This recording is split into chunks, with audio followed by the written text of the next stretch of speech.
ಓಂ ಗುರುಭ್ಯೋ ನಮಃ. ಹರಿ ಓಂ ಹರಿ. ನಮಸ್ತೆ ನನ್ನ ಪ್ರೀತಿಯ ವೀಕ್ಷಕರೇ, ನಾನು ನಿಮ್ಮ ಡಾಕ್ಟರ್ ಪಂಡಿತ್ ಶ್ರೀ ಸಿದ್ಧಾಂತ ಅರುಣ್ ಶರ್ಮ ಗುರುಜಿ. ವಿಶೇಷವಾಗಿ ಇವತ್ತಿನ ಒಂದು ಸಂಚಿಕೆಯಲ್ಲಿ ನಾವು ಗುರುವಿನ ಒಂದು ಸಂಚಾರದ ಒಂದು ಫಲಾನುಫಲಗಳನ್ನು ತಿಳಿಯೋಣ.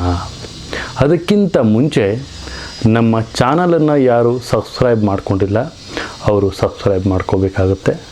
ಮತ್ತು ಬೆಲ್ ಐಕಾನ್ನ ಕ್ಲಿಕ್ ಮಾಡಿ ಇದೇ ರೀತಿ ಪ್ರತಿಯೊಂದು ವಿಚಾರಗಳನ್ನು ತಮ್ಮ ಮೊಬೈಲಲ್ಲೇ ಕುಳಿತುಕೊಂಡು ತಾವು ನೋಡಬಹುದು. ವಿಶೇಷವಾದಂತಹ ಈ ಒಂದು ಕಾರ್ಯಕ್ರಮ ಗುರು ಗೋಚಾರ ಫಲ, ಒಂದು ಗುರುವಿನ ಒಂದು ಸಂಚಾರ 2024ರಲ್ಲಿ ಯಾವ ರೀತಿ ನಡೀತಾ ಇದೆ. ವಿಶೇಷ ಏನಪ್ಪ ಅಂದರೆ ಈ ಒಂದು ಸಂಚಾರ 6 ವರ್ಷಕ್ಕೆ ಒಂದು ಸತಿ ಬರುವಂತಹ ಒಂದು ಸಂಚಾರ ಆಗುತ್ತೆ. ಏನಪ್ಪ ಇದ್ರ ವಿಶೇಷ ಅಂದರೆ ಗುರುವಿನ ಜೊತೆ ಶುಕ್ರನ ಸಂಯೋಜನೆಯಾಗುವಂತಹ ಒಂದು ವಿಶೇಷವಾದಂತಹ ಸಮಾಗಮ ಅಂತಲೂ ಸಹಿತ ಹೇಳ್ಬೋದು. ಅಂದರೆ ಗುರು ಬೃಹಸ್ಪತಿ ದೇವತೆಗಳ ರಾಜ, ಶುಕ್ರ ದೈತ್ಯರ ರಾಜ ಅಂದರೆ ರಾಕ್ಷಸರ ರಾಜ. ಈ ಎರಡೂ ಗ್ರಹಗಳು ಅಂದರೆ ಗುರು ಮತ್ತು ಶುಕ್ರ ಎರಡೂ ಗ್ರಹಗಳು ಒಂದೇ ಮನೆಯಲ್ಲಿ ಅಂದರೆ ಗುರುವಿನ ಜೊತೆ ಶುಕ್ರನ ಸಹಿತ ಸಂಯೋಜನೆಯಾಗುವಂಥದ್ದು ಅಂತಲೂ ಸಹಿತ ತಿಳಿಸ್ಕೊಡ್ಬೋದಾಗುತ್ತೆ. ಕೆಲವು ಗ್ರಹಗಳಿಗೆ ಅಶುಭ ಇರುತ್ತೆ, ಕೆಲವು ಗ್ರಹಗಳಿಗೆ ಶುಭ ಇರುತ್ತೆ, ಕೆಲವು ಗ್ರಹಗಳಿಗೆ ಮಿಶ್ರ ಫಲಗಳಿರ್ತವೆ. ಅಂದರೆ ಈ ಒಂದು ಗ್ರಹಗಳ ಸಂಯೋಜನೆ ಮುಖಾಂತರವಾಗಿ ಒಂದು ರಾಶಿ ಫಲವನ್ನು ಸಹಿತ ತಿಳಿಸುವಂತಹ ಸಮಯ ಬರ್ತಾ ಇದೆ ನನ್ನ ಪ್ರೀತಿಯ ವೀಕ್ಷಕರೇ. ವಿಶೇಷ ಏನಪ್ಪ ಅಂದರೆ ಮಿಶ್ರ ಫಲನೂ ಕೆಲವೊಂದು ರಾಶಿಗಳಿಗಿದ್ದಾವೆ, ಶುಭ ಫಲನೂ ಕೆಲವೊಂದು ರಾಶಿಗಳಿಗಿದ್ದಾವೆ, ಅಶುಭ ಫಲನೂ ಸಹಿತ ಕೆಲವೊಂದು ರಾಶಿಗಳಿಗೆ ಬರ್ತಾ ಇದೆ. ಯಾವ ಯಾವ ರಾಶಿಗಳು ಅಂತ ನಾವಿಲ್ಲಿ ನೋಡ್ತಾ ಹೋಗೋಣ.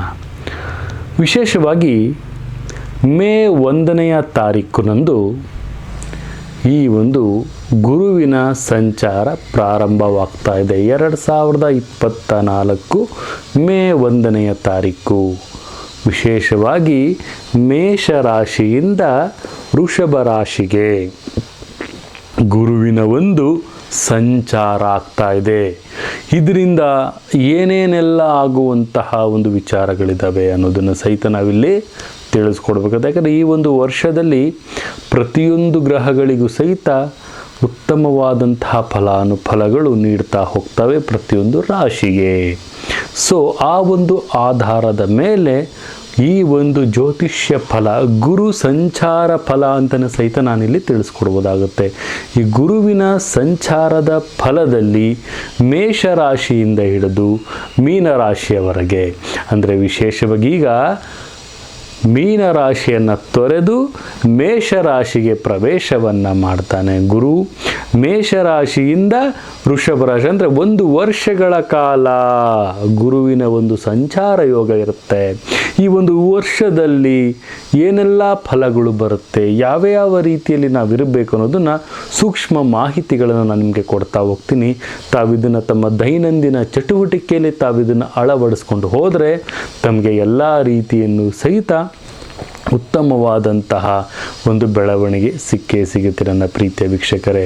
ವಿಶೇಷವಾಗಿ ಗುರು ಅಂದರೆ ಏನಪ್ಪ ಅಂದರೆ ಎಲ್ಲ ಒಂದು ಪ್ರತಿಯೊಂದು ಜಾತಕದಲ್ಲೂ ಸಹಿತ ನಾವು ನೋಡೋದಾದರೆ ಗುರುವಿನ ಒಂದು ಮಹತ್ವ ತುಂಬಾ ಮುಖ್ಯವಾದದ್ದು ನನ್ನ ಪ್ರೀತಿಯ ವೀಕ್ಷಕರೇ. ಯಾವ ರೀತಿಯಪ್ಪ ಅಂದರೆ ಶೈಕ್ಷಣಿಕ ಜೀವನದಲ್ಲಾಗಿರ್ಬೋದು, ಉದ್ಯೋಗದ ಜೀವನದಲ್ಲಾಗಿರ್ಬೋದು, ಪ್ರತಿಯೊಂದು ಕ್ಷೇತ್ರಗಳಲ್ಲಾಗಿರಬಹುದು, ಶುಭ ಸಮಾರಂಭಗಳಾಗಿರಬಹುದು, ಅಥವಾ ಮುಹೂರ್ತಗಳಾಗಿರಬಹುದು, ಅಥವಾ ಯಾವುದಾದ್ರೂ ಒಂದು ಒಳ್ಳೆಯ ಒಂದು ಕೆಲಸವನ್ನು ಮಾಡಬೇಕಾದ್ರೂ ಆಗಿರಬಹುದು, ವಿಶೇಷವಾಗಿ ಸಂತಾನ ಬಲಕ್ಕಾಗಿರಬಹುದು, ಕಲ್ಯಾಣಗಳಿಗಾಗಿರಬಹುದು, ಮದುವೆಯ ಒಂದು ಶುಭ ಕಾರ್ಯಗಳಿಗಾಗಿರ್ಬೋದು, ಶುಭ ಕಲ್ಯಾಣ ಯೋಗಗಳಿಗಾಗಿರ್ಬೋದು, ನಾಮಕರಣಕ್ಕಾಗಿರ್ಬೋದು, ಗೃಹ ಪ್ರವೇಶಕ್ಕಾಗಿರ್ಬೋದು, ಹೀಗೆ ಹಲವಾರು ಸಂತೋಷಕರವಾದಂತಹ ಒಂದು ಚಟುವಟಿಕೆಗಳನ್ನು ನಾವೇನು ಮಾಡ್ತೀವಿ ಅದಕ್ಕೆ ಗುರುಬಲ ಅನ್ನುವಂಥದ್ದು ತುಂಬನೇ ಪಾಸಿಟಿವ್ ಆಗಿರುತ್ತೆ.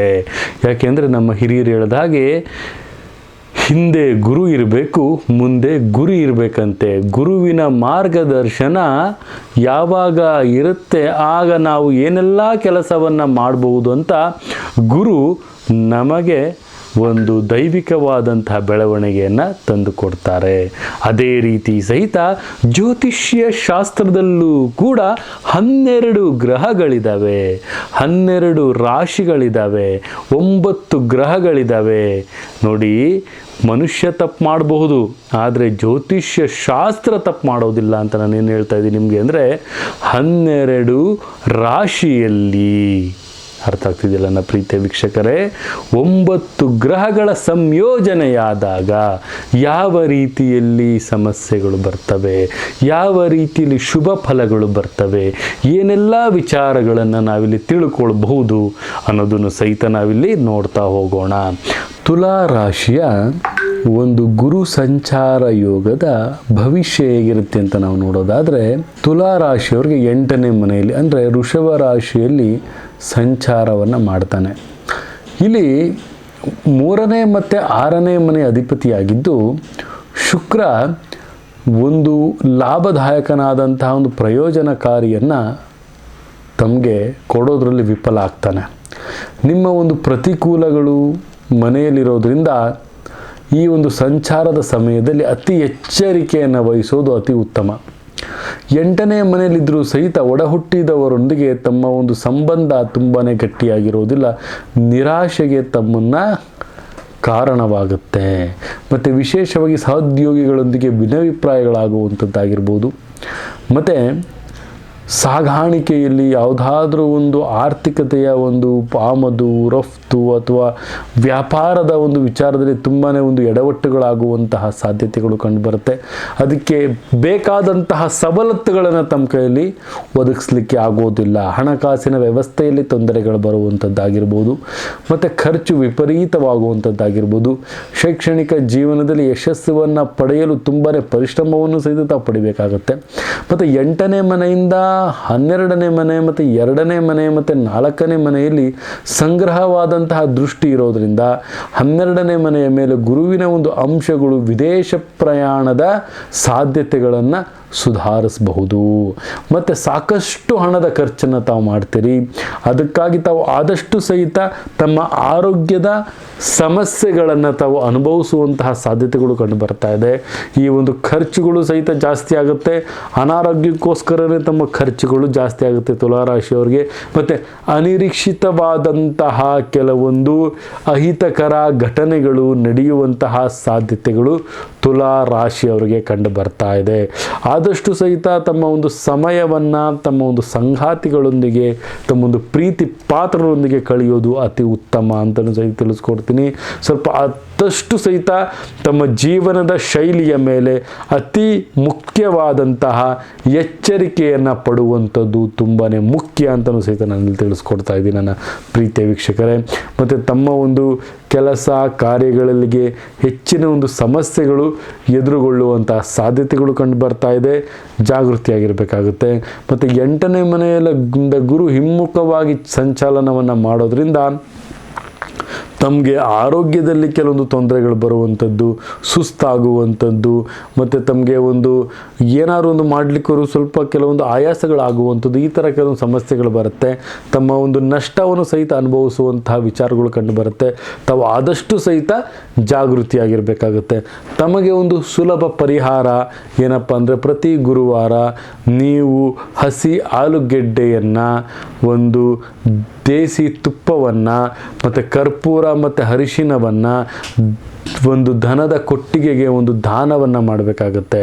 ಮತ್ತು ಹಸಿ ಆಲೂಗೆಡ್ಡೆ ಮತ್ತು ಬೇಳೆ, ದೇಸಿಯ ಒಂದು ತುಪ್ಪ ಮತ್ತು ಕರ್ಪೂರವನ್ನು ಮತ್ತು ಅರಿಶಿಣವನ್ನು ಸಹಿತ ದನದ ಕೊಟ್ಟಿಗೆಯನ್ನು ಯಾರು ಇಟ್ಕೊಂಡಿರ್ತಾರೆ ಅಲ್ಲಿ ಹೋಗಿ ತಾವು ದಾನವನ್ನು ಮಾಡುವಂಥದ್ದು. ಯಾಕಂದರೆ ಹಸುವಿನಲ್ಲಿ ಮುಕ್ಕೋಟಿ ದೇವತೆಗಳಿರ್ತವೆ. ಆ ಒಂದು ಗೋಮಾತೆಗೆ ತಾವು ಇದನ್ನು ತಾವು ದಾನ ಮಾಡಿದ್ರೆ ತಮ್ಮ ಸಂಕಷ್ಟಗಳು ಕಡಿಮೆಯಾಗುವಂತಹ ಸಾಧ್ಯತೆಗಳು ಕಂಡು ಬರುತ್ತೆ ಅಂತಲೂ ಸಹಿತ ನಾನಿಲ್ಲಿ ತಿಳಿಸ್ಕೊಡ್ಬೋದು ನನ್ನ ಪ್ರೀತಿಯ ವೀಕ್ಷಕರೇ. ಇದಾಗಿತ್ತು ತುಲಾ ರಾಶಿಯ ಗುರುವಿನ ಸಂಚಾರ ಫಲಗಳು ಅಂತಲೂ ಸಹಿತ ನಾನಿಲ್ಲಿ ತಿಳಿಸ್ಕೊಡ್ಬೋದಾಗುತ್ತೆ. ಇದೇ ರೀತಿ ನಮ್ಮ ವಿಡಿಯೋನ ನೋಡ್ತಾ ಇರಿ, ಲೈಕ್ ಮಾಡಿ, ಶೇರ್ ಮಾಡಿ, ಕಮೆಂಟ್ ಮಾಡಿ. ಇನ್ನು ಅತಿ ಹೆಚ್ಚಿನ ಮಾಹಿತಿಗೆ ತಾವು ಅಪಾಯಿಂಟ್ಮೆಂಟನ್ನು ಬುಕ್ಕನ್ನು ಸಹಿತ ಮಾಡ್ಕೊಳ್ಬೋದು ಅಂತ ಹೇಳ್ತಾ ಈ ಒಂದು ಸಂಚಿಕೆಯನ್ನು ಮುಗಿಸುವಂಥ ಸಮಯ ಬರ್ತಾ ಇದೆ. ನನ್ನ ತಾಯಿ ಜಗನ್ಮಾತೆ ಶ್ರೀ ಕೊಲ್ಲೂರು ಮೂಕಾಂಬಿಕಾ ದೇವಿ ತಮ್ಮೆಲ್ಲರಿಗೂ ಸಹಿತ ಆಯಸ್ಸು, ಆರೋಗ್ಯ, ಸಂಪತ್ತು ಕೊಟ್ಟು ಕಾಪಾಡಲಿ ಅಂತ ಹೇಳ್ತಾ ಸರ್ವೇ ಜನ ಸುಖಿನೋ ಭವಂತು, ಸರ್ವ ಮಂಗಳಾನಿ ಭವಂತು.